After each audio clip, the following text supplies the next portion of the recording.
Hi friends, இது PR walks and tax நம்ம YouTube channel.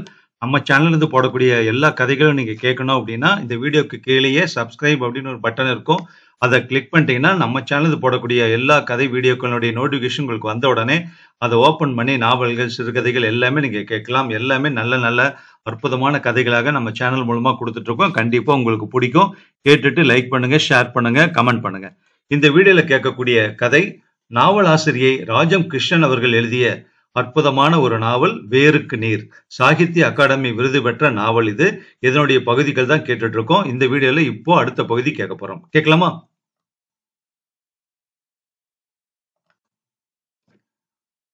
பகுதி 10 மற்றும் இறுதி பகுதி. அத்தியாயம் 22. விடியற் காலையின் குளிர்ந்த அணைப்பில் அயர்ந்து உறங்குபவர்களை எல்லாம் தெருவில் ஒலிக்கும் அந்த குரல் தட்டி எழுப்பி விடுகிறது. மாடி முகப்புகளிலும் வாயில்களிலும் இரவெல்லாம் வாட்டி எடுக்கும் வெம்மையில் தூங்காது தவித்தவர்கள் சித்தேஸ்வர் நிவாஸ், துரைராஜ் என்ற குரலுக்கு விழித்து எரிந்து விழுகின்றனர். இங்கில்ல, கிழக்க தள்ளி விசாரி. சரியாக விலாசம் தெரியாமல் லொட்டு லொட்டுன்னு இடிச்சு பிராணனை வாங்குறான். நடுத்தெருவில் முரட்ட செருப்பொலி முழு தெருவையும் எழுப்பிவிட போதுமானதாக இருக்கிறது. மொட்டை மாடியில் படுத்திருக்கும் யமுனாவின் செவிகளை அந்த குரல் எட்டு முன் அக்கம் பக்கம் முழுவதும் எழுந்தாயிற்று. பாபாதான் கீழே கதவை தடதடவென்று தட்டுகிறான். யமோ, குரல் கேட்கிறது. ஓ, அம்மாவன்! பூட்டு விடுபட்டார் போல மகிழ்ச்சி ஆவேசமாக பெருகுகிறது. 2 படிகளை ஓரெட்டாய் கடக்கும் அவசரம். கதவை திறக்கும் முன் குரல் உற்சாகமாக கரை புரளுகிறது. கடிதேசு போடாம திடும்னு வந்துட்டீங்களே அம்மாவா! உன்னை தேடி கண்டுபிடிக்கும் முன்ன இந்த 2 தெருவைத்தான் எழுப்பி சண்டை இழுக்க முடிஞ்சுது. அட்ரஸ் சரியாக தெரியலையா அம்மாவா? ஸ்ரீ கிருஷ்ணா நகரில் நம் வீட்டுக்காரர் பழைய போலீஸ் துறை சின்னாய் வீடுன்னு பேர் சொன்னா போதுமே. ஸ்டேஷன்ல இருந்து நடந்தா வரீங்க? ஆமா யமோ, விடியற் காலையில் டாடா நகர்ல இருந்து ஒரு வண்டியில வந்து இயால் நடந்து கூட்டி போறேன்னு சொல்லி சரின்னு இந்த பேட்டையே சுத்தி 2 தடவை எழுப்பி நான் மோளை தேடி வந்ததை தம்பட்ட அடிச்சாச்சு என்றார் அம்மாவா. பெட்டியுடன் கூட்டி வந்த ஆளுக்கு கூலியை கொடுத்து அவர் அனுப்புகிறார். நேத்துதான் நான் நினைச்சேன் அம்மாவா, எனக்கு ரொம்ப சந்தோஷமா இருக்கு என்று மிகவும் சந்தோஷப்பட்டாள் யமு. 15 வயது பின்னுக்கு போய்விட்டார் போல அவள் குதித்து கொண்டு மாடிக்கு போகிறாள். யார் வந்திருக்காங்கன்னு பாருங்க என்று துரையை எழுப்புகிறாள். அதுக்குள் அவர் ஏன் எழுப்புற? சும்மா இருமோளே. துரை எழுந்திருக்கும் முன் சிகரெட் பெட்டியை எடுத்து எங்கோ ஒளித்து கொண்டு ஓடுகிறாள். துரை கண்களை துடைத்துக் கொண்டு பார்க்கும் முன் ஜோசப் மாடி ஏறி வந்து விடுகிறார். எந்தா திருவள்ளுவர் சாரே, வாழ்க்கை எப்படி இருக்கு? துரை தூக்க கலக்கம் மாறாமல் புன்னகை செய்கிறான். யமுனா, நீங்க வர்றதா சொல்லலையே. நாங்க கல்கத்தாவை விட்டு வர்ற அன்னைக்கு ஸ்டேஷன்ல திடீர்னு சுதீர் வந்தாரு. உங்களை பார்த்ததாக சொன்னாரு. ஆமா, என்ன எங்கோ ஸ்டேஷன்ல பார்த்தான்.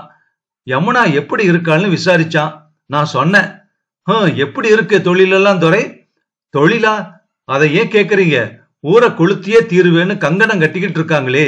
நேத்து எங்க ஆபீஸ் மேனேஜரை கேரோ செஞ்சிட்டாங்க. இன்னைக்கு விடிஞ்சா நான் ஆபீஸுக்கு போகணும். சாயங்காலம் எப்படி வருவேன்னு எனக்கே தெரியாது. இங்க பிகாரிகளுக்கு சூதுவாதனா என்னன்னே தெரியாது. இந்த அரசியல்வாதிங்க பண்ற அக்கிரமத்தை சொல்லுங்க. அது கிடக்கட்டும், நம்ம பக்கம் எப்படி இருக்கு? அம்மா சுகமா? ஐயா இப்ப எப்படி இருக்காரு என்று விசாரித்தான் துரை. இருக்காங்க. நம்ம ஸ்கூல்ல ட்ரைனிங் எடுக்க அடுத்த வருஷம் ரிட்டையர் ஆக போகும் இந்தி பண்டிதர்கள் எல்லாம் வந்தாங்க. அம்மாவா, நீங்க இப்ப நல்லா தமிழ் பேசுறீங்க. ஓ அப்படியா? நாவுக்கரசன்னு ஒரு ஆள் வந்திருந்தாரு. அவரு நான் பேசும் போதெல்லாம் தப்பு தப்புன்னு குட்டிக்கிட்டே இருப்பாரு. பிரேமா கல்யாணம் கழிச்சு ஆசிரமம் விட்டு போய் முருகி ட்ரைனிங் எடுக்கிறா. முருகியா? அதே மரியண்ணா இல்ல? வயர்மேன் பரீட்சை பாஸ் ஆகி ஊட்டியில வேலைக்கு போயிருக்கான். கீழக்காட்டு மரியண்ணனா அம்மாவா? ஆமா. அப்புறம் ஒத்த கொம்பு ஆணை இல்ல, அத போலீஸ் வந்து வெடி வச்சு கொன்னும். நம்ம ஆசிரமத்தோட பக்கமா? இல்ல, முள்ளியாத்தோட பிறகு 5 திவசம் போலீஸ் கூடாரம் அடிச்சிருந்தது என்று சொல்லிக்கொண்டு பெட்டியை திறந்து ஒரு பெரிய பாலித்தீன் பையை எடுக்கிறார். நேந்திரங்காய் வறுவல். இது கடையில வாங்கினதெல்லாம் மகளே, நம் மரம் போட்ட தாரில் விளைஞ்சி அம்மை வறுத்து தந்தது. ஓ, உங்கள் குடிசையின் பக்கம் வச்ச வாழைக்கன்றா அம்மாவா? ஆமா மகளே, நிறைய கண்ணுண்டாயி. போன வருஷம் நல்ல மழையல்ல. அதுல் பாலை கொண்டு வந்ததும் யமுனா தேநீர் போட்டு கொண்டு இன்னைக்கு சாயங்காலம் நேரமாகுமா வீடு வர என்று அம்மாவா துரையை கேட்க, என் கையில எதுவும் இல்லாது, நான் வரணும்னு எதிர்பார்த்திருக்காம இங்க வேலைய பாருங்க, வெளியில போறதா இருந்தா சாவியை கொடுத்துட்டு போங்க என்றான் துரை. ஜோசப் கங்கைக்கு போய் நீராடி திரும்பி வரும் முன் துரை அலுவலகம் போய்விட்டான். பிப்ரவரி மார்ச்ல வந்திருக்க கூடாது அம்மாவா, இந்த வெயில்ல வந்தீங்களே. இப்போது லீவு யமுனா, நான் நாளைக்கே முசபூர்பர் போகிறேன், சர்வோதய கேம்ப். ஓ, அதுக்குத்தான் வந்தீங்களா? யமுனா அவரையே பார்த்து கொண்டிருக்கிறாள். விழிகளில் ஏக்கம் நிழலாடுகிறது. எனக்கும் சர்வோதய கேம்புக்கு வரணும்னு ஆசையா இருக்கு அம்மாவா.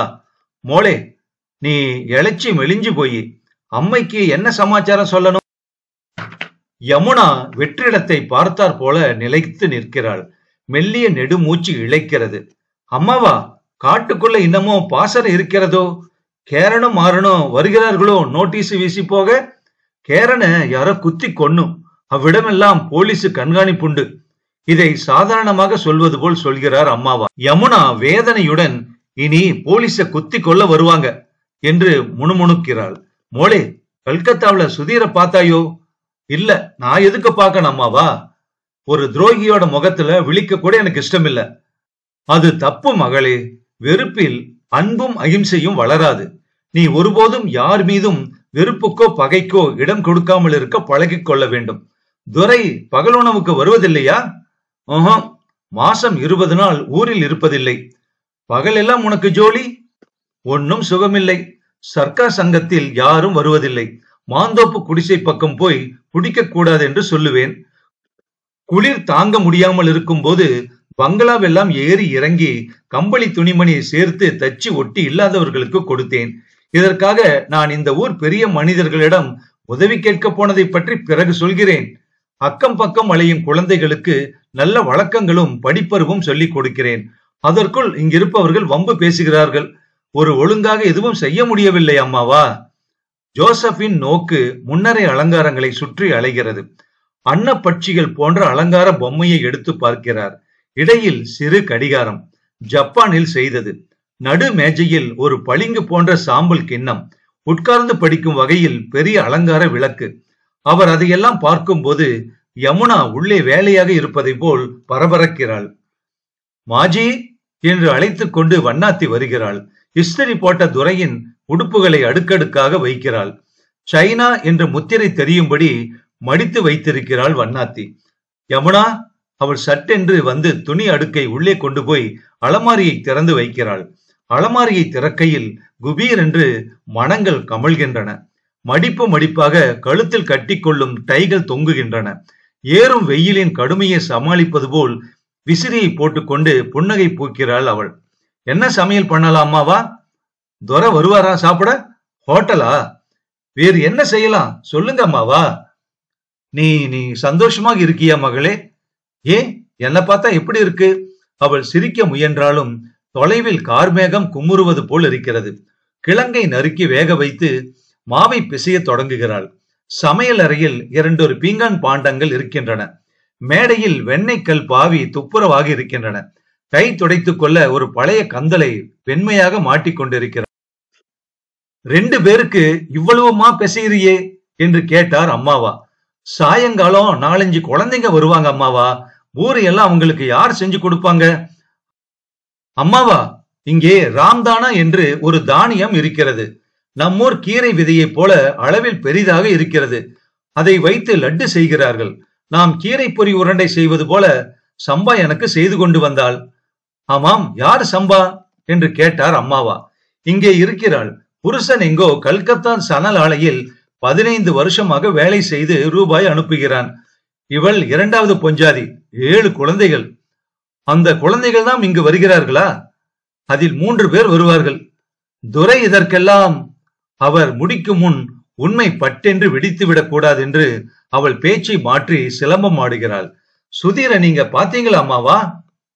இப்பவா? இந்த பக்கம் இருக்கிறான்னு கேள்வி. எனக்கு கூட அவனை பார்க்கணும். ஊட்டியில் இருக்கிற அவங்க பங்களா பூட்டி கிடக்குது. அத ஒருத்தர் விலைக்கு கேட்டார். நான் முன்னெல்லாம் வாழ்க்கைக்கு வசதி இல்லாதவங்க தான் நாசத்தை அடிப்படையாக கொண்ட இந்த கட்சியில சேருவாங்கன்னு நினைச்சுக்கிட்டு இருந்தேன். அது தவறு. வசதியுள்ள எதற்கும் சுதந்திரம் உள்ள குடும்பங்களில் இளமை கட்டவிழ்ந்து நாசத்தில் ஒன்றிக்கொள்ள ஒரு நியாயம் தேடிக்கொள்ள இந்த காட்சி வாய்ப்பு கொடுக்கிறது. ஒன்றுக்குமே வசதி இல்லாத சூதுவாது அறியாத மலைவாசிகளிடமும் இயற்கையின் குழந்தைகளிடமும் நாசவன்மையை தூண்டிவிட்டு இவர்கள் கட்சி தலைவியாக ஆடுகிறார்கள். அம்மாவன் அவளையே பார்த்து கொண்டிருக்கிறார். ஒரு தரம் எங்க காலேஜ்ல சுதீர் பேச வந்தார். அப்ப கொஞ்சம் பெண்கள் எல்லாம் அவர் வந்து காலேஜில் பேச வேண்டும் என்று தலைவியிடம் சொல்லித்தான் ஏற்பாடு செய்தார்கள். நமக்கு மாறுபட்ட கருத்துக்களோடு மோதும் சுதந்திரம் வேண்டும் என்பதுதான் அவர் நோக்கமும். அன்றைக்கு சுதீர் பேசிய விஷயம் எனக்கு நன்றாக நினைவிருக்கு. சமுதாய அமைப்பில் பெண்கள் பங்கு என்ற விஷயம். பேசி முடித்த பிறகு ஒரு கூட்டம் ஆட்டோகிராஃப் வாங்க போச்சு. அப்ப சுதான்னு ஒருத்தி கேட்டா, நம் இந்திய ஆணின் மனப்பான்மை தன் மனைவி தனக்கு அடங்கியவளாக இருக்க வேண்டும் என்பதுதான். இதை நீங்கள் ஒத்துக்கொள்ள வேண்டும் என்று கூறினாள். அவர் அப்போது என்னையே பார்த்து கொண்டு, நான் நீங்கள் கட்டாயப்படுத்துவதற்காக ஒப்புக்கொள்ள முடியாது என்று கூறிவிட்டு சிரித்தார். எனக்கு ஒரே ஆத்திரம். அப்ப கட்டாயப்படுத்தாமல் இருந்தால் ஒத்துக்கொள்வீர்களாக்கும் என்றேன் நான் சுதீரை பார்த்து. அப்படியும் இல்லை. சரி, நான் இப்படி சொல்லட்டுமா? நம் சராசரி பெண்ணின் மனப்பான்மை ஒரு ஆணின் ஆணையில் அடங்கி கிடப்பதையே மோட்சம் என்று கருதி கொண்டு ஆணின் மனப்பான்மை என்று குற்றத்தை போடுகிறது என்று சொன்னார் சுதீர். அப்போது எனக்கு அவர் கூற்றை யோசிக்கவோ ஆராயவோ நிதானம் இல்லை. அவரை மறுத்து பேசும் ஆத்திரம்தான் இருந்தது. அப்படி ஒன்றும் கிடையாது. ஒரு பெண்ணுக்கு வாழ்க்கையில் எக்காலத்துக்கும் நீங்கள் சமத்துவம் கொடுக்கவில்லை. பெண்ணுக்கு சுதந்திரம் கிடையாது என்ற கோட்பாட்டை வகுத்தது உங்க வர்க்கம்தான் என்று கத்தினேன். அதற்கு அவர் சிரித்துக் கொண்டே, ஒப்புக்கொள்கிறேன் அம்மணி. எனக்கு ஒரு சந்தர்ப்பம் கொடுக்க முன்வந்தால் இல்லை என்று நிரூபித்து காட்டுகிறேன் என்றார் அவர். அன்று மற்றவர்கள் எல்லாம் சிரித்து கைகொட்டி உண்டு இல்லை என்று தீர்த்தார்கள். இப்போது சடக்கென்று நாவை கடித்துக் கொண்டார் போல தலை குனிய நிறுத்திக் கொள்கிறாள் யமுனா. புழுக்கமான அறையில் ஏதோ ஒரு சிறிய துவாரம் வழியாக பூங்காற்று வந்து பட்டென்று அது மூடிக்கொண்டார் போல இருக்கிறது. யமு, அப்படி சந்தர்ப்பம் கொடுக்காமல் இருந்ததற்காக இப்ப கிளேசப்படுகிறாய் அம்மா? இதை முன்பே நீ ஏனம்மா என்னிடம் சொல்லி இருக்கவில்லை என்று வருத்தத்துடன் கேட்டார் அம்மாவா. இல்லை அம்மாவா, ஒரு ஆணோ பெண்ணோ சமுதாய கட்டுக்கோப்பை தனியா இருந்து காப்பாற்ற முடியாது என்று தன் பலவீனத்தை புரிந்து கொண்டு திருமணம் என்ற புனிதமான ஒப்பந்தத்துக்குள் ஒன்றுபடுகிறார்கள் என்றுதான் நான் எண்ணி இருந்தேன். அப்படி ஒரு வாழ்க்கை அமைப்பில் நான் பங்கு கொள்ளப் போகும் ஒருவர் நாசத்தையும் சந்தேகத்தையும் அடிப்படையாக கொண்ட ஒரு அரசியல் கட்சியில் தன் பலவீனங்களுக்கு வடிகாலாக அங்கம் வகிப்பவராக இருக்கையில் அப்படிப்பட்ட ஒருவருடன் என்னை பிணைத்துக் கொள்ள துணியவில்லை. நான் அவரிடம் மனைவி என்ற ஸ்தானத்தின் மதிப்பை என்னால் பெற முடியும் என்றும் நான் கருதவில்லை. ஆனால் இப்போது நான் அப்படி கருதியது கூட சுயநலம் என்று நினைக்கிறேன். எனக்கு உள்ளூர அமைதியான வாழ்க்கை அவரிடம் கிடைக்காது என்ற அச்சம் இருந்திருக்கிறது.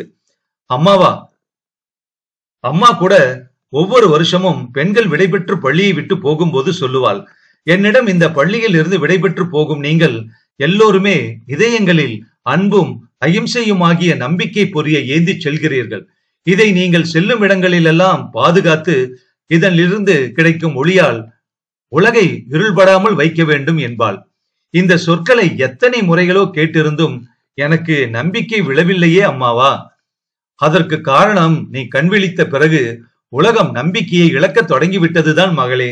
ஒரு மனிதனை அவருடைய உயர்ந்த ஒழுக்கம் கொண்டு தன்னலமற்ற தியாகம் ஆகியவற்றுக்காக மகாத்மா என்று அந்த காலத்து மக்களால் மதித்து போற்ற முடிந்தது.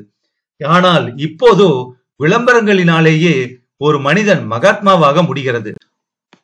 மறைவு நாள் அஞ்சலி என்று அரசியல் தலைவர்களுக்கு இன்றைய கவிஞர்கள் என்று சொல்லப்படுபவர்கள் போலி குரலில் அழுகிறார்களே, எவ்வளவு அசிங்கமாக இருக்கிறது அது.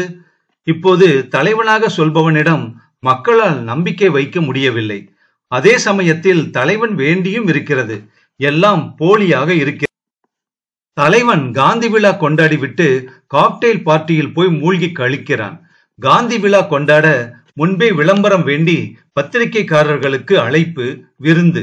இவ்வளவு மோசமான பதர்களாக இந்நாட்டில் அவர் விளைவித்த நன்னெறிகள் எல்லாம் விளைந்துவிடும் என்று நான் நம்பியிருக்கவில்லை அம்மு என்றார் அம்மாவா. மதுச்சாரம் எப்படி கரை புரண்டு ஓடுகிறது என்று அறிவீர்களா அம்மாவா? ஊட்டமில்லாமல் உழைத்து சோறும் ஏழை குடிப்பது கொஞ்சம். வியாபார நிறுவனங்கள் லஞ்சம், சோரம், நாணய குறைவு இவற்றையே முதலாக வைத்துக்கொண்டு இயங்குகின்றன. தீமைகளை எதிர்ப்பதாக சொல்லிக்கொள்ளும் சாதாரண மனிதனும் இந்த வெள்ளத்தில் முழுகித்தான் போகிறான். ஒரு இடைநிலை குடும்பக்காரன் அடிப்படை தேவைக்கு மேல் கொஞ்சம் அதிக வருமானம் இருந்தால் உடனே மேல்வட்டத்துக்கு தாவி விடுகிறான். புலால், மது, அந்நிய துணி, ஆடம்பர விருந்து உபச்சாரங்கள், பெண்டிர் பொது வாழ்வில் பண்பிழத்தல் எல்லாம் உயர்வட்டத்து விலங்கு வாழ்க்கையை மூடியிருக்கும் ஆடம்பர போர்வைகள். இதனால் எல்லாம் வாய்ப்பு கிடைக்காமல் கொதிப்புற்ற இளைஞர் சமுதாயம் எதிர்காலத்தில் நம்பிக்கையற்று நிகழ்காலத்தை அழிக்கிறார்கள். நான் ஒரு தூசு போன்றும் என்னையே வெள்ளம் முழுங்கிவிடும் என்றும் கூட அச்சம் மேலிடுகிறது அம்மாவா என்றாள் யமு. நான் புரிந்து கொண்டேன் யமு, புரிந்து கொண்டேன். நாச புரட்சியில் நம்பிக்கை வைத்த கட்சியும் ஜனநாயக முறையில் ஆட்சி பொறுப்பை பற்றலாம் என்று சொன்ன நமக்கு அவர்கள் சவால் விடுத்திருக்கிறார்கள். இப்போது இதற்குள்ளே இருந்தே அதை தகர்ப்பதை பற்றி வெளிப்படையாக பேசுகிறார்கள்.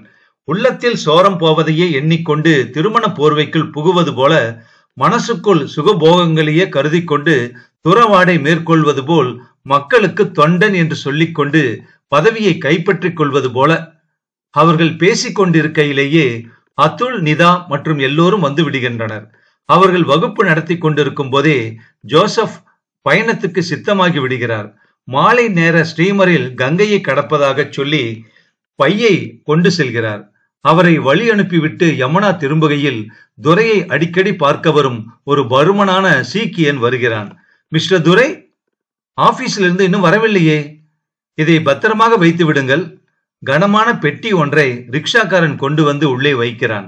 அவர்கள் சென்ற பின்பு மெல்லிய ஓட்டு பலகையினால் ஆணி அடிக்கப்பட்ட அந்த பெட்டியை அவள் பார்க்கிறாள். கண்ணாடி சாமான்கள் போல் ஏதேனும் இருக்குமோ ஏனோ அவளுக்கு அதை திறந்து பார்க்க வேண்டும் என்ற குறுகுறுப்பு மேலிடுகிறது. வாயிற்கதவை தாளிட்டு விட்டு அந்த ஆணிகளை மூடியை விட்டு நெம்பி எழுப்புகிறாள். மூடியை திறந்ததும் தேள் கொட்டிய மாதிரி இருக்கிறது யமுனாவுக்கு. விலை உயர்ந்த ஆபரணங்களின் வைப்பிடம் போல் பஞ்சு மெத்தை அறைகளுக்குள் பட்டை கண்ணாடி குப்பிகள், திராட்சை குலை போன்ற ஒரு குப்பியில் அதன் ரசம் கண்களை பறிக்க மின்னுகிறது. அவற்றை பார்த்து கொண்டிருக்கையில் மனக்கண்ணில் ஒரு தீ குழி தோன்றுகிறது. மாபெரும் வேள்விக்கான தீ. அதில் வளைக்கரங்களும் மென்கரங்களும் பட்டு பட்டாடைகளையும் மின்னும் அங்கிகளையும் பளபளத்து நழுவும் மேலாடைகளையும் மஸ்லின் துணிகளையும் வீசி எரிகின்றன. தீ எல்லாவற்றையும் உண்டு தன் செந்நிற நாக்குகளை கொழுந்தாக சுழற்றி கொண்டு எரிகிறது. அந்த பெரு வேள்வியில் சுற்றி நின்ற மக்களின் சுயநல ஆசைகள் எல்லாம் வற்றி மெலிந்து நெஞ்செலும்பு தெரிய அரை வேட்டி கச்சையுடன் ஒரு வடிவம் தலைமையாய் நடந்து செல்கிறது. பின்னே ஆணும் பெண்ணும் குஞ்சும் குழந்தையுமாய் பெரும் கூட்டம் அடிச்சுவடிகளை பதித்து கொண்டு வந்தே மாதரம் என்று கோஷித்துக் கொண்டு செல்கிறது. கற்பனை காட்சியிலே அந்த நெஞ்சு கரைகிறது.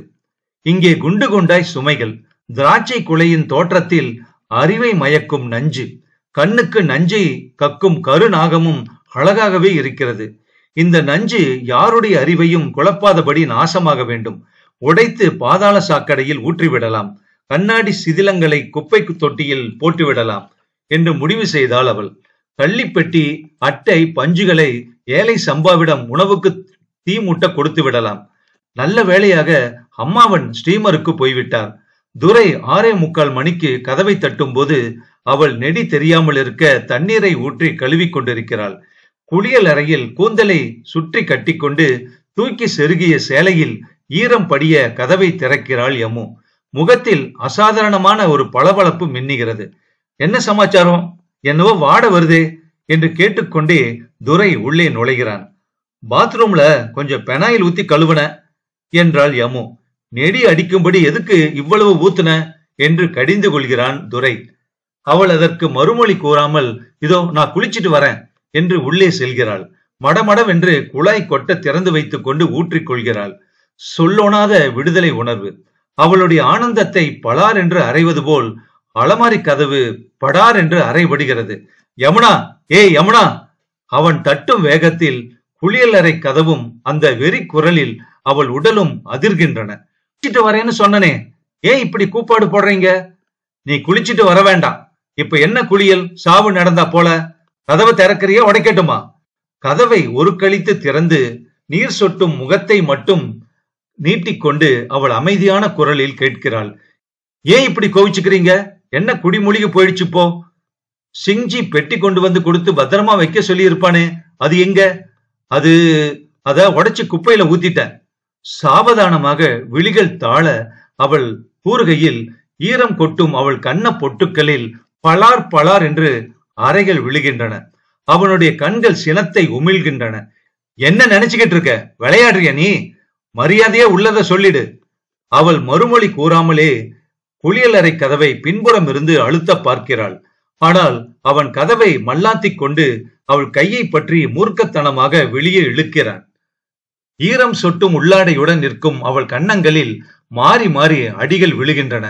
மேலே மூடியிருந்த பண்பு போர்வை கிழித்து அரக்கத்தனம் வெளியாகிறது. என்ன அழுத்தம் உனக்கு? கொட்டிட்டேன்னு சொல்றியா? என்ன திமிரடி உனக்கு? என்னடி நினைச்சுக்கிட்டு இருக்க நீ? விண்ணு விண்ணென்று பொட்டுக்கள் தெரிக்க மூளை குழம்பிவிடும் போல் இருக்கிறது யமுனாவுக்கு. கண்ணீரை விழுங்கிக் கொள்கிறாள். அவன் வாயிலிருந்து தொடர்ந்து இறைவிடும் சொற்களை அவள் தரக்குறைவான மக்களிடமே கேட்டிருக்கிறாள். மனிதனுடைய விலங்குத்தன்மை இவ்வளவு கோரமாகவும் வெளியாக கூடும் என்று அவள் எதிர்பார்த்திருக்கவில்லை. கன்னங்கள் தொடர்ந்து எரிய தொடங்கின. ஏண்டி வாயை திறக்காம கல்லு போல நிக்கிற? சொல்லு, வாயை திறந்த என்ன? நீங்க அநியாயமா வீணாக போறத நான் விரும்பலீங்க. அது வேண்டாம். மனுஷனோட அறிவையே கெடுத்துரும் அது. அதுக்குன்னு நீ ஏண்டி அறிவு கெட்டு போய் கீழே ஊத்துன? 1000 ரூபாய்க்கு கிட்டத்தட்ட ஆகுது. என்கிட்ட ஒரு பேச்சு கேட்க வேண்டாம். நான் போனவன் புல்லு முளைச்சு போயிடுவேனா? திரும்பி வரமாட்டான்னு எண்ணினியோ? என்ன மன்னிச்சிருங்க. நான் அழிவு பொருள் யாருக்குமே வேண்டாம்னு தான் நினைச்சேன். பெரிய இவ தர்ம பரிபாலனம் பண்ணும் பத்தினி, கட்டிய புருஷனை மதிக்க தெரியாதவ ஊரை பரிபாலனம் பண்ண கிளம்பிட்டா. என்ன தயவு செஞ்சு மன்னிச்சிடுங்க. இனிமே நான் உங்களை கேட்காம எதுவுமே செய்ய மாட்டேன் என்று கெஞ்சினாள் யமுனா. நீங்க நல்ல வழியில் இருக்க வேணும்னு தான் நான் இப்படி செய்ய வேண்டியதாயிடுச்சு என்றாள் மீண்டும். இது வீடா எனக்கு? சுடுகாடு. தலையில் அரைந்து கொண்டு மூளையில் உட்காருகிறான் துரை. அவள் உலர்ந்த சேலையை உடுத்தி மனதை அமைதியாக்கிக் கொள்கிறாள். உள்ளே சென்று குளிரும் கனிரசத்தை டம்ளரில் ஊற்றி எடுத்து கொண்டு வருகிறாள். நீங்க களைச்சு போய் வந்திருப்பீங்க. இத முதல்ல குடிச்சிட்டு அப்புறம் அவன் அதை வாங்குகிறானே என்று புன்னகை செய்கிறாள் யமு. அடுத்த கணம் அந்த கண்ணாடி டம்ளர் சுவரில் மோதி சில்லாய் தெரிக்கின்றன. சில வினாடிகள் அவள் ஊமையாய் அதிர்ந்து நிற்கிறாள். காலமே செத்து விட்டார் போல் இருக்கிறது. அப்போது ஆண்டவனே ஆண்டவனே என்று மனசு கூவி அழைக்கிறது. கண்களில் நீர் பொங்குகிறது. சிறிது நேரத்திற்கு அவன் கோபம் அடங்கும் வரையிலும் எதிரில் நிற்பதில் பயனில்லை என்று எண்ணுகிறாள் யமு. வெளியே எங்கேனும் கங்கை கரையில் காலார நடந்து செல்லலாமா? மனசு அமைதி அடைய வேண்டும். சாந்தி சாந்தி சாந்தி. 2 கிளிகள். பீஸ், அமைதி. அவள் அரை வாயிற்கதவை கடந்து அப்பால் கால் வைக்கிறாள். அங்கேயே அடுத்த அடி எழும்பாமல் திகைத்து நிற்கிறாள் யமு. கைப்பையும் கையுமாக அம்மாவன். மூக்கு கண்ணாடிக்குள் இருந்து பரிவும் பாசமுமாய் இரு விழிகள் ஊடுருவுகின்றன. வாயிற்கதவை சாத்தியிருக்கவில்லையே. அந்த பரிவில் கண்ணீர் உருகி வழிகிறது. வேண்டா வேண்டா மகளே வேண்டா. அம்மாவா? விம்மலை விழுங்க பார்க்கிறாள் அவள். பயனில்லை. அழக்கூடாது. யமு, என்ன இது? அம்மாவா, நீங்க ஸ்ரீமருக்கு போகலையா அம்மாவா? நான் துறைக்கு போகும் முன்னாடி அது கடன்னு போய் நாளைக்கு காலையில திருச்சி வந்து நீங்க வந்து ரொம்ப நேரம் ஆயிடுத்தா அம்மாவா? மூளை அடிகொண்டதை கண்டு பரம சாந்தனான துரையான்னு சம்சயம் ஆகி போய் என் கண்ணே எனக்கு நம்ப தரமா இல்ல.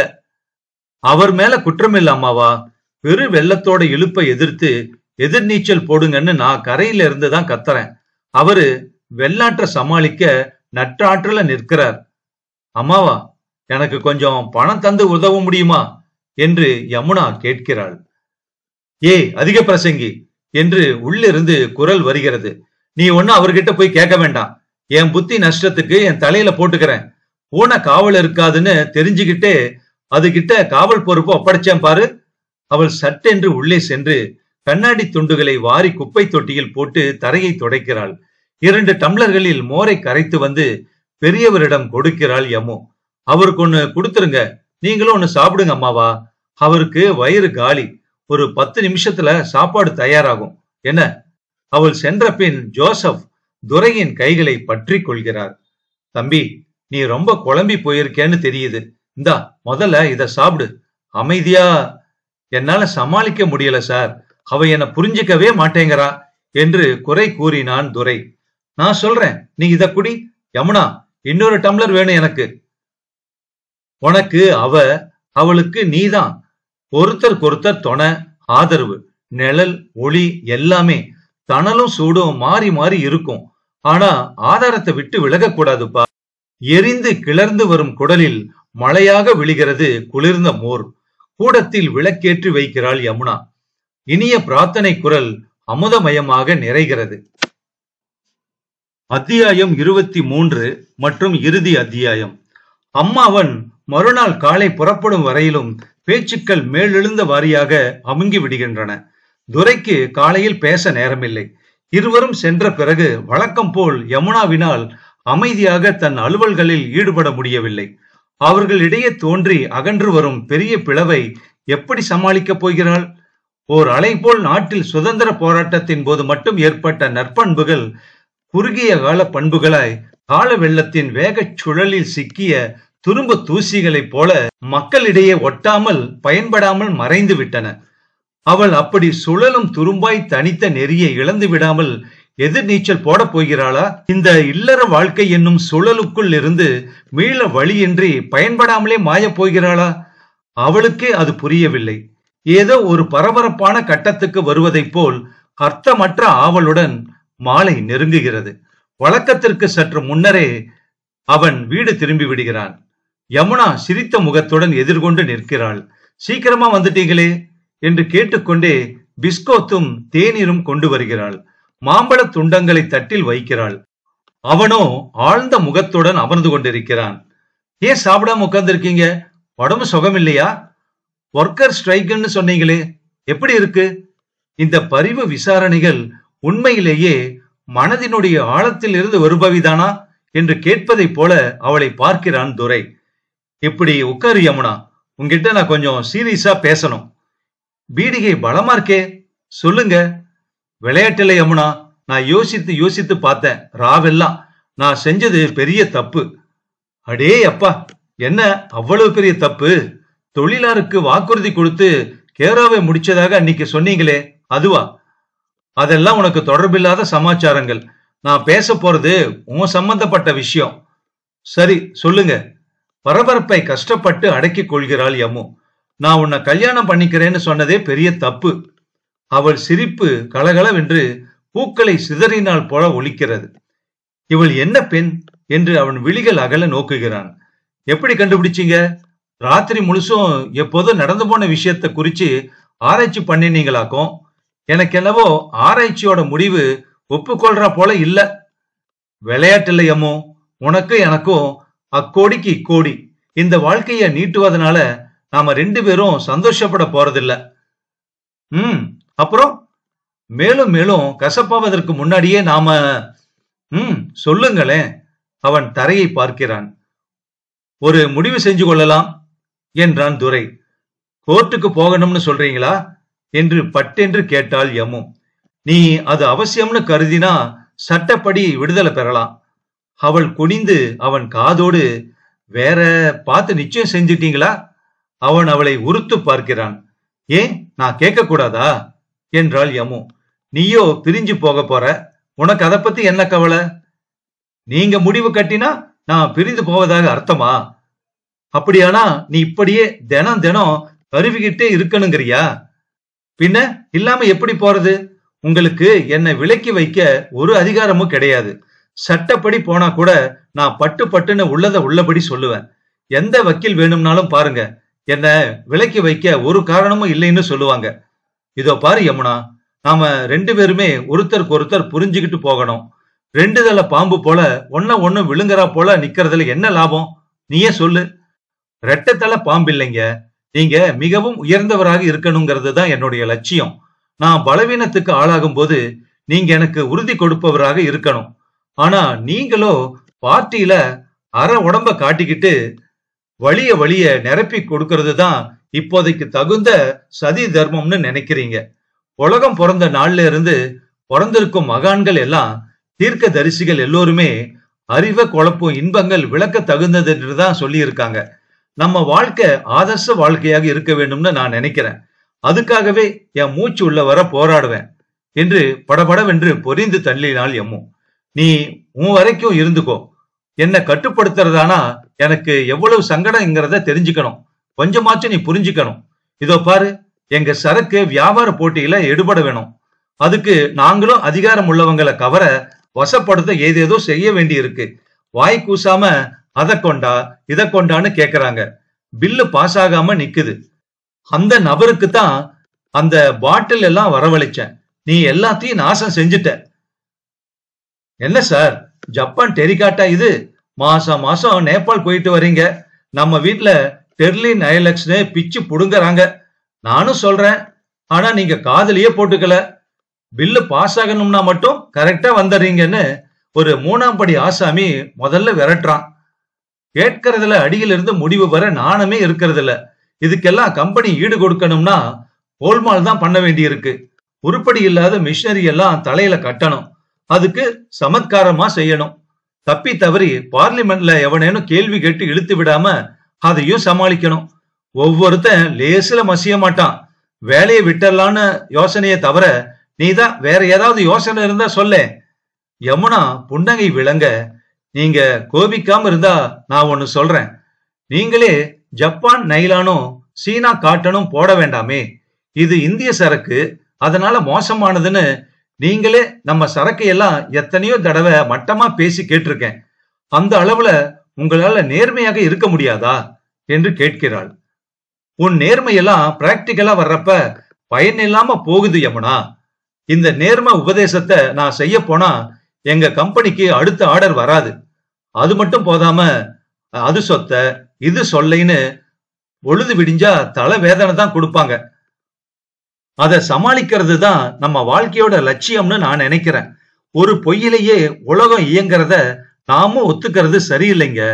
அதை எதிர்த்து தான் போராட வேண்டும் என்றாள் யமு. நாம் அப்படியெல்லாம் கஷ்டப்படுவதால் உலகம் திருந்திவிட போகிறதா யமுனா?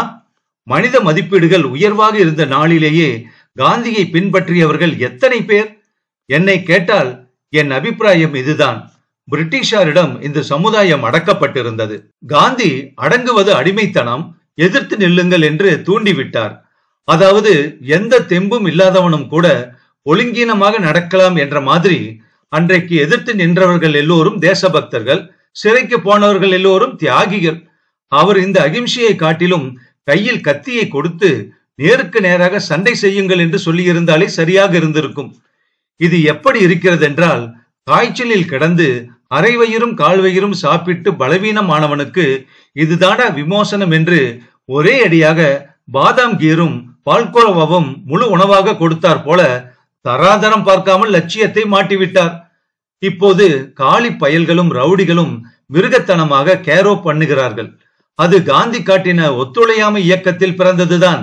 சத்தியத்தை கேட்கிறோம் என்று அவர் சொன்னதைத்தான் இவர்களும் கேட்கிறார்கள். எங்க சத்தியம்? அசாத்தியமாக இருப்பதுதாங்கிறாங்க.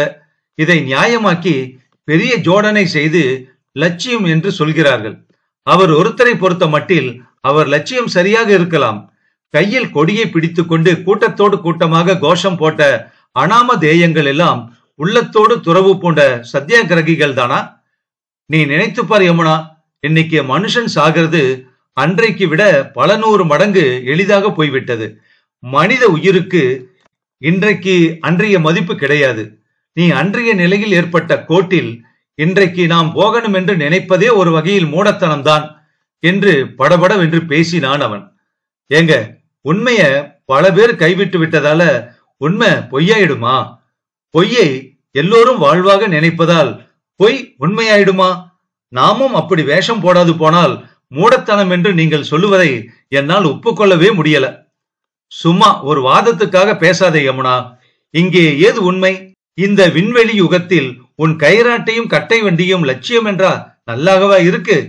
கைராட்டியை உங்களிடம் வற்புறுத்தவில்லை. ஆனால் மது, லஞ்சம், பொய், ஏமாற்று, மோசடி இவைகளை நாம் எதிர்த்து போராடவில்லையானால் நம்மையே அந்த ஓட்டம் அடித்து கொண்டு போய்விடுமே. நம் வாழ்க்கை நிலையை இன்று நாம் கஷ்டப்பட்டு உயர்த்தி கொள்கிறோம். நாம் ஆசிரமத்தில் குடிசையில் இருந்தோம். தோளில் மண்வெட்டியை போட்டுக்கொண்டு காலையில் பரம்பை நாடி போனோம். கேழ்வரகு களி சாப்பிட்டோம். அதெல்லாம் அப்போது அந்த இடத்துக்கு சரியாக இருந்தது. இப்போது அப்படியே இருக்க முடிகிறதா? இங்கே இந்த வசதிகளுக்கு ஏற்ப நாம் வாழ்க்கை மாறவில்லையா, மாற்றிக்கொள்ளவில்லையா? அதுபோல்தான் எல்லாமே. என் தொழிலுக்கு ஆடம்பரமான தோற்றம் வேண்டும். அது வாழ்வின் ஓர் அம்சமான பிறகு அவ்வளவு தடைகளை முன்போல விதித்துக் கொள்ள முடியுமா? எங்கெங்கே போகிறோம், இந்த உணவைத்தான் சாப்பிடுவோம் என்ற வரையறை கொள்ள முடியவில்லை. மாமிச குழம்பும் சோறும் தான் ஒரு இடத்தில் கிடைக்கிறது, இன்னொரு இடத்தில் பாலோ மோரோ கிடைப்பதில்லை. இன்னொன்றும் கூட நீ நினைவில் வைக்க வேண்டும். காந்தி உணவு பரிசோதனை செய்த காலத்தில் இன்று மனித சமுதாயத்தை பரவலாக வாட்டும் அளவு பசிப்பினி இருக்கவில்லை என்பது என் கருத்து. அப்போதெல்லாம் மீதூன் சகஜமாய் இருந்தது. அதனால் எளிமை எளிமை என்று உபதேசம் செய்தார். இன்று பெரும்பாலோர் பற்றாக்குறையில் அவதிப்படுகின்றனர். எளிமைக்கு இடமே இல்லை. என்றாலும் நாம் மதிக்கும் அளவு என்று ஒன்று இருக்கிறது. அதற்கு மேல் கட்டுப்பாடுகள் இயலாததொன்று. யமுனா எதுவும் பேசாமலே நிற்கிறாள். நான் ஒரு சராசரி மனிதன். ஒரு சராசரி மனிதனுக்கு என்னென்ன ஆசைகள் உண்டோ அதெல்லாம் எனக்கும் உண்டு. என் மனைவியை பற்றி எல்லோரும் பெருமையாக நினைக்க வேண்டும் என்ற எண்ணம் எனக்கு உண்டு. அவள் ஒரு மாதிரி அன்சோசபிள் என்று மற்றவர் கருதுவது எனக்கு தலைக்குனிவாக இருக்கிறது. நீ என்னுடன் ஒத்து போக மாட்டாய் என்று என்னுடன் பழகும் பலருக்கு தெரியும். யோசனை செய்து பார். ஜோசப் சார் திரும்பி வரும் முன் நீயும் ஒரு முடிவு செய்துவிட்டால் நல்லது. யமுனாவின் முகம் சிரிக்கிறது. உங்களுடன் ஒத்துப்போக முடியாமல் பிரிந்தேன் என்று எப்படி சொல்வது? உங்களுடன் ஒத்துப்போகாமல் உலகத்துக்கு என்ன நன்மையை செய்கிறேன் என்று நான் போக முடியும் உங்களை விட்டு? அங்கே போய் என்ன செய்வது? என் பெற்றோரிடம் என்ன சொல்வது? அது உன் தீர்மானத்தை பொறுத்திருக்கிறது என்றான் அவன். அவள் என்ன தீர்மானத்தை கூறுவாள்? அவளை யோசனை செய்ய சொல்லிவிட்டு அவன் நீராடி புதுமை பெறுகிறான். மனங்கள் கமல வேறுடை அணிந்து வருகிறான். ராத்திரி வர கொஞ்சம் நேரமானாலும் ஆகும். ஒரு பார்ட்டி இருக்கு, பத்திரமா இருந்துக்கோ என்று சொல்லிவிட்டு அங்கிருந்து வெளியேறுகிறான் அவன். வேருக்குள் நீர் நாவல் முற்றும். இந்த முடிவை கேட்ட உடனே பக்குன்னு இருக்கு நமக்கு. என்ன ஒரு முடிவு சரியா சொல்லாத மாதிரி இருக்கே. சோ அவங்க ரெண்டு பேரும் சேர்ந்தாங்களா இல்ல பிரிஞ்சுட்டாங்களா? யமுனுடைய முடிவு என்ன? இல்ல யமுனுடைய கணவனோட முடிவு தான் என்ன துரையோடது அப்படிங்கிறது ஒரு குழப்பமாவும் இருக்கு. ஏன்னா ரெண்டு பேருமே ரெண்டு சைட்ல வேறு வேறு திசையில இருக்காங்க, எதிர் எதிர் திசையில. கண்டிப்பா ஒண்ணு சேர்றதுங்கிறது முடியாது. ஏன்னா யமு காந்திய சிந்தனையோட அன்பு அகிம்சை அந்த வழியில போகணும், தவறு செய்யக்கூடாது, தப்பான காரியத்தை மது உட்பட காரியங்களை செய்யக்கூடாதுன்னு அதுலயே ரொம்ப ஸ்ட்ராங்கா இருக்காங்க. ஆனா துரை இன்றைய காலகட்டம் வேற. அதுல அந்த காலம் எப்படி இருக்கோ, அந்த சூழ்நிலை எப்படி இருக்கோ அதுக்கு தகுந்த மாதிரி நம்ம வளைஞ்சு கொடுத்து தான் போகணும். என்னுடைய வேலை என்னவோ அதுக்கு தகுந்த மாதிரி நான் என்னை மாத்திக்கிட்டு தான் ஆகணும். அப்படி உனக்கு ஒத்து வரலன்னா பிரிஞ்சு போ அப்படிங்கிற அளவுக்கு துரை பேச ஆரம்பிச்சிட்டாரு. யமு அப்படி நான் பிரிஞ்சு போவேன், பிரிஞ்சு போறதுக்கான காரணம் என்னன்னு சொல்லுவேன், ஆனா என்னுடைய கருத்தை நான் மாத்திக்கிறதுக்கான வாய்ப்பு இல்லை அப்படிங்கிற மாதிரி அவங்களும் ஒரு ஸ்டபானா நிக்கிறாங்க ரெண்டு பேருமே. அப்ப ரெண்டு பேரும் அடுத்தது என்ன செய்ய போறாங்க? அல்லது சேர்ந்தாங்களா இல்ல கருத்துக்கள் ரெண்டுமே ஒத்து வந்ததா? யமுனா கருத்துக்கு துரை ஒத்துக்கிட்டானா இல்ல துரையோட கருத்துக்கு யமுனா ஓகே சொல்லிட்டாங்களாங்கிறதெல்லாம் நம்ம முடிவுக்கு விட்டுட்டாங்க. இந்த நாவலுக்கு சாகித்ய அகாடமி விருது இந்திய லெவல கிடைச்சிருக்கு அப்படிங்கிறது நம்ம தமிழ் எழுத்தாளருக்கு கிடைச்சிருக்கிறது மிகப்பெரிய ஒரு சந்தோஷம். சோ அந்த வகையில திருமதி ராஜம் கிருஷ்ணன் அவர்களுக்கு நம்ம சேனல் சார்பில் வாழ்த்துக்கள் தெரிவிச்சுக்கிறோம். நன்றி.